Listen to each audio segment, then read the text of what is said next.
Hello guys, today is my off day. Kanina pa ako nag-video-video kaya tuloy ako naiwanan ng bus. Hindi ko napansin na dumaan na. Ay, Diyos ko po.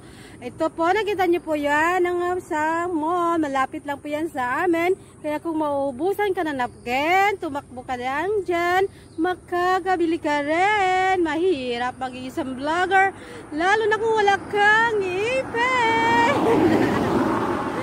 Baka maiwanan na naman ako, kaya tayo na ako.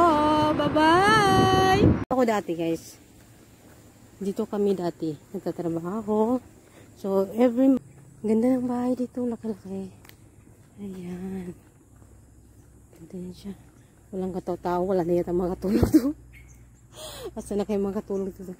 Wish ko lang bukas yung gate. Ayan. Iniba na naman nila ang ano. Diyos ko. Ayan.